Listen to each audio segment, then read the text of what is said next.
네, 이번 주말에 전국 곳곳에 세찬 비가 예보됐습니다. 비가 절실한 강릉은 이번에도 비구름이 비껴갈 거라는 전망입니다.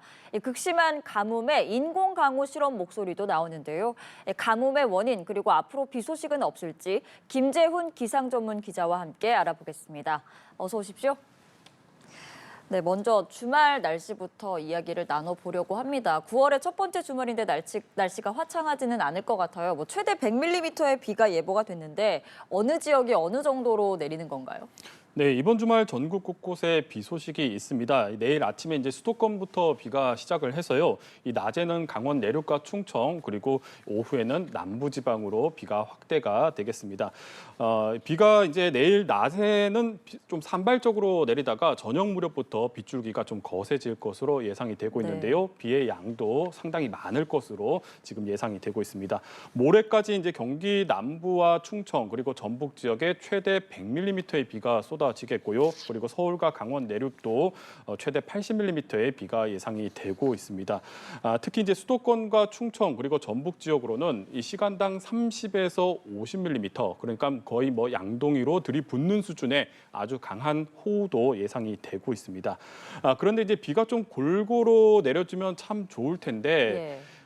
정작 비가 가장 필요한 강릉은 이번에도 비구름이 좀 비껴갈 것으로 예상이 되고 있습니다. 이 강수량을 좀 설명드리면서도 얘기 드렸지만 주로 비가 집중되는 지역이 서쪽 지역이거든요. 지금 그래픽에서도 나오고 있는데요. 이 서쪽 지역을 중심으로 비가 굉장히 집중이 돼 있는데 서쪽에서 비구름이 동쪽으로 이동을 하면서 내륙에서는 비구름이 좀 약화할 것으로 예상이 되고 있습니다. 그래서 이제 이 강원 영동 지역만 유일하게 비 예보가 좀 빠져 있는 그런 상황입니다. 네, 말씀하신 것처럼 이제 내일부터 특히 내일 밤에 이제 중부 그리고 서쪽에는 비가 많이 올 것으로 지금 예보가 되어 있는 상황인데 유독 올해 이제 강원도 강릉 지역 있잖아요. 영동 지역에 비가 이렇게 내리지 않는 이유가 뭘까요? 네, 지난 3개월간 강원 영동에 비가 내린 날이 고작 18일 정도밖에 안 됩니다. 그리고 강원 영동의 이제 강수량을 보면 232mm로 역대 최저를 기록하고 있고요. 특히 이제 가뭄이 극심한 강릉 지역은 180mm 정도의 비가 내렸는데 이 108년 만에 가장 비가 적게 내린 해로 기록이 됐습니다. 이렇게 이제 강원 영동 지역에 유난히 비가 좀 내리지 않는 것은 비구름을 막는 이 태백산맥 때문입니다. 네.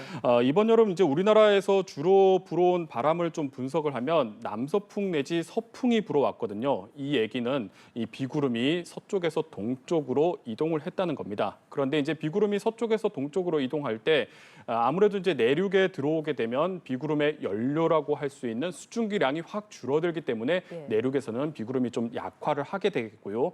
그리고 이제 그나마 있는 비구름도 이 해발 1000m급 되는 산들이 줄줄이 있는 이 태백산맥을 만나게 되면 이 비구름 하층부가 산맥과 충돌을 하면서 솟아날 해버립니다. 그래서 이 상층부에 남아있는 약한 비구름만 이 산맥을 넘어가면서 강원 영동 지역에 내려가면서 비가 아주 적게 내리게 되는 거고요. 예. 그리고 이제 이 산맥이 또 하는 역할이 비가 내리지 않더라도 바람이 산맥을 넘어갈 때는 건조해지기 때문에 강원 영동 지역이 다른 지역보다 훨씬 더 건조해집니다. 이 건조해지게 되면 그나마 남아있는 물도 증발을 시켜버리기 때문에 극한 가뭄의 하나의 큰 요인이라고 할 수가 있겠습니다. 네, 지금 강릉 지역에서는 기우제를 지낼 정도로 비가 굉장히 간절한 상황인데 영동 지역에 좀 비가 좀 더 오려면 많이 오려면 어떤 기상 조건이 필요한가요?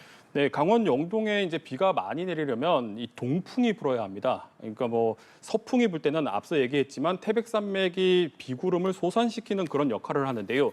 이 반대로 동풍이 불게 되면 이 산맥이 수증기를 가둬두면서 비구름을 오히려 좀 발달을 시키는 그런 역할을 하게 됩니다. 그래서 이제 특히 동풍만 좀 잘 불어와도 이 건조함을 좀 낮출 수 있기 때문에 증발량까지도 줄일 수 있는 그런 효과까지 볼 수가 있는데요. 사실 어제 이 강원 영동 지역에 이 동풍이 불어서 좀 기대를 했었는데 네. 하필이면 이제 비구름이 들어오다가 이 북쪽과 남쪽으로 갈라지면서 속초와 이 삼척에는 비가 꽤 내렸는데 강릉 지역만 비가 5mm 정도로 아주 적게 내렸습니다. 알겠습니다. 이렇게 강릉 지역에 계속해서 가뭄이 장기화하다 보니까 인공 강우 이야기도 나오고 있습니다. 인공 강우를 활용하면 좀 가뭄에 도움이 될 만한 비를 좀 뿌릴 수 있나요? 네, 이렇게 이제 비가 절실할 때 인공강우 기술을 써서라도 좀 비를 좀 뿌려주면 상당히 좋을 텐데요. 그런데 이 가뭄이 심할 때는 인공강우 기술을 쓰기가 굉장히 어렵습니다. 먼저 인공강우는 이 구름 속에 요오드와 은 같은 화학 씨앗을 뿌리는 기술인데요. 구름 안에 이제 씨앗들이 들어가서 주변의 수증기를 잘 끌어모아서 이 수증기들이 뭉쳐지게 되면 물방울이 되고 이 물방울이 성장을 해서 무거워지면 땅으로 내리는 게 비가 예. 되는 겁니다. 그러니까 이제 인공강우 실험을 하려면 적어도 이제 대기 중에 수증기가 어느 정도 함유가 돼 있는 그런 조건이 갖춰져야 되거든요. 그래서 이 사실상 인공강우 실험은 원래 비가 좀 내릴 수 있는 환경에서 비의 양을 좀 늘리는 증후 개념에 가깝다라고 할 수가 네. 있겠습니다. 그런데 이제 가뭄이 이어진다는 것은 하늘이 굉장히 마르다는 거잖아요. 마른 하늘이 이어지는 건데 따라서 인공비 씨앗을 뿌릴 수 있는 구름이 없습니다. 그래서 가뭄에 활용하기가 굉장히 어렵고요. 설령 활용을 한다 하더라도 인공비를 좀 뿌릴 수 있는 우리나라 기술로 인공비를 뿌릴 수 있는 양 자체가 1에서 5mm 정도밖에 안 되기 때문에 네. 가뭄 해갈에는 턱없이 부족을 하고 특히 이제 부작용도 있습니다. 예. 인공비 씨앗을 잘못 뿌렸을 때 주변 수증기를 끌어모으는데 이 자칫 잘못 끌어모으게 되면 그냥 내릴 수 있는 비를 좀 소산시킬 수 있기 때문에 비구름들이 수증기를 나눠 먹으면서 이 구름을 소산시킬 수 있기 때문에 좀 이런 위험 부담도 있어서 가뭄에 좀 활용하기가 상당히 어렵다고 할 수가 있겠습니다. 생각했던 것보다 부작용도 있고 그리고 이미 비가 내릴 수 있는 환경이 좀 조성이 되어 있어야 활용할 수 있는 기술 같아요.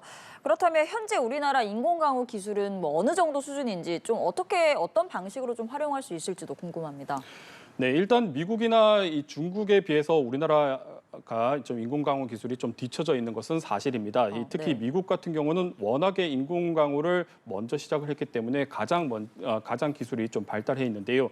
그런데 이제 미국조차도 이 가뭄을 해결하는 용도로 인공강우를 쓰지는 않습니다. 이 세계 기상기구 보고에 따르면 인공강우 기술이 가장 앞서 있는 그룹에서도 원래 내릴 비의 양의 한 10%에서 15% 정도 강수량을 늘리는 정도 수준이거든요. 그러니까 원래 한 10mm 정도 비가 내리는데 인공비로 한 1mm에서 1.5mm 더 내리게 하는 그 정도 수준이라고 보시면 되겠습니다. 그래서 이제 현재 인공강우를 가장 요긴하게 쓸 수 있는 이 상황은 산불 예방이라고 할 수가 있겠습니다. 예방에. 네, 그래 그 산불 예방 같은 경우는 이 산불을 직접 끌 수는 없겠지만 미리 이제 비를 조금이라도 뿌려 놓게 되면 건조함을 낮추면서 습도를 올릴 수 있기 때문에 산불 예방 측면에서는 인공비가 좀 효과적이라고 할 수가 있겠습니다. 따라서 이제 우리나라도 기상청이 이제 인공강우 기술을 좀 고도화시켜서 2029년쯤이면 이 산불 예방에 직접적으로 인공강우를 활용한다는 계획이 있는데요. 네. 사실 인공강우는 단순히 기상 조절을 넘어서 이제 앞으로 이제 기후 위기나 또 국가 안보적인 측면에서도 상당히 중요한 기술이 될 수 있거든요. 따라서 중국도 굉장히 적극적으로 투자를 이어가고 있는데 우리나라도 좀 기술을 고도화할 필요가 있다고 할 수가 있겠습니다. 알겠습니다. 인공강우와 관련 이야기까지 나눠봤고 그리고 이렇게 워낙 이제 비가 안 오고 가뭄이 계속되다 보니까 강릉 지역에서는 뭐 차라리 좀 태풍이라도 왔으면 좋겠다 이런 목소리도 나오고 있는 것 같아요. 그런데 이번 여름을 돌아보면 우리나라 한반도에 태풍이 제대로 왔던 적은 없었던 것 같아요. 네, 그렇습니다. 이제 보통 여름철에 우리나라에 평균적으로 태풍이 1개에서 2개 정도 북상을 해서 영향을 주는데요. 그런데 올해는 우리나라에 영향을 준 태풍이 단 1개도 없습니다. 네. 여름철에 이 태풍 영향이 없었던 적은 2016년 이후 9년 만이고요. 만약에 올해 가을까지도 이제 태풍이 없게 되면 관측 이래 역대 한 3번째로 태풍이 없는 해로 기록이 될 수가 있습니다. 올해 이제 태풍이 한반도 근처에도 올라오지 못하는 것은 이 극심했던 폭염과 관련이 있습니다. 네. 이 여름철에 이 북태평양 고기압과 상층의 티베트 고기압이 이중으로 겹겹이 쌓이면서 강한 폭염이 나타났었는데요. 이 태풍이 아무리 강한 기상 현상이라고 하더라도 덩치가 수천 킬로미터 정도 되는 이 기단을 뚫고 들어올 수는 없거든요. 그래서 이 고기압이 마치 일종의 장벽처럼 우리나라에서 딱 버티다 보니까 이 태풍들이 올라오다가 중국이나 일본으로 밀려 나갔습니다. 그런데 이제 가을로 접어들면서 기단 배치는 좀 달라졌는데요. 이 북태평양 고기압이 수축을 하면서 여름보다는 우리나라 쪽으로 이 태풍의 길이 조금 열려 있는 상황입니다. 네. 그리고 이제 최근에 이제 15호 태풍 페이파가 일본 규슈 쪽으로 상륙을 했는데 만약에 우리나라 북동쪽에 고기압이 없었더라면 태풍이 우리나라로 올라올 수도 있었던 가능성이 있었거든요. 그래서 여름보다는 우리나라로 태풍이 올라올 수 있는 환경 자체는 지금 갖춰져 있기 때문에 9월에는 이 태풍은 좀 경계를 할 필요가 있겠습니다. 알겠습니다. 그리고 또 앞으로 또 비 소식이 없는지도 궁금하고 특히 강릉 지역 가뭄 해소에 좀 도움이 될 만한 비 소식은 없는지도 궁금합니다. 네, 다음 주 초반에도 비 소식이 있는데요. 네. 예보상으로는 이 남부 지방을 중심으로 비가 내릴 것으로 예상이 되고 있습니다. 따라서 이제 강원 영동에는 이 다음 주에도 비 소식이 없는데요.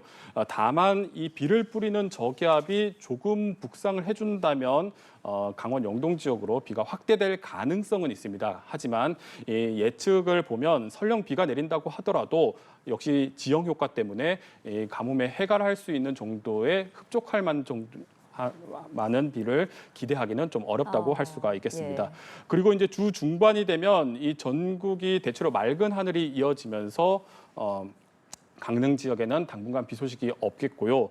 특히 이제 9월 기상 전망을 보면 네. 평년보다 기온이 높고 강수량은 적을 것으로 전망이 되고 있고요. 그리고 다음 달로 넘어가게 되면 이 우리나라 주변의 수증기량이 줄어들기 때문에 기후적으로 봤을 때도 강수량이 좀 많이 줄어드는 시기입니다. 따라서 이 강릉 지역의 이 가뭄이 좀 장기화할 수 있다는 전망도 나오고 있습니다. 그나마 좀 폭염적인 측면에서 좀 살펴보면 예. 다음 주에 비가 내리고 나면 기온이 좀 많이 하강을 하거든요. 그래서 낮더위가 좀 수그러들겠고요. 이 남부 지방의 폭염도 좀 해소가 될 것으로 예상이 되고 있습니다. 알겠습니다. 다가오는 날씨 전망까지 김재훈 기상 전문 기자와 함께 알아봤습니다. 말씀 고맙습니다.